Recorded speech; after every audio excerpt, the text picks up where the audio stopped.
这个自称是大老鼠本人的监狱长竟然被警察当众带走。此时囚犯们纷纷尖叫庆祝，监狱长难以置信地望向人群，很难想象到底是谁举报了他，但眼神里透露出似乎并没有看到这个人。身后的昌浩就站在楼上，他叮嘱小美：“잘 봐， 한 놈도 빠뜨리지 말고。”原来就在前一天，昌浩告诉崔市长，监狱长就是大老鼠组织里的人，并且拿出了提前录好的录音，并且将监狱长贪污腐败一事告知，要求立马追捕监狱长。随即，检察官找到了孔志勋，询问他的意见，而孔志勋这次决定坐山观虎斗，什么都不管。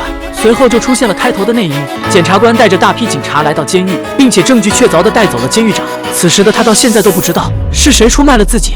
另一边，监狱长在审讯室听到了那一支录音，一把就认定是昌浩搞的鬼，但检察官却告知监狱长是你的手下录音并且提供的。听到心腹的背叛，监狱长愤怒不已。另一边，崔市长找到昌浩，并且带着他见到了新任监狱长，而此人就是监狱长的跟班。崔市长表示他并不信任昌浩。확실하게내앞에데려다놓기전까지。而在市长妻子这边，正欲下班之际，喝上了一口咖啡，没过多久神智就变得模糊。最后因为逆向行驶发生严重车祸，崔市长看到新闻之后，立马起身离开监狱。而昌浩觉得眼前一幕十分熟悉，再联想到监狱长被抓，很快就知道这是大老鼠的报复，于是他慌乱找到妻子。뭐야, 심장 떨어질 뻔했네。昌浩对小美说，车祸并不简单。우리계획대로두마리다낚은것같아。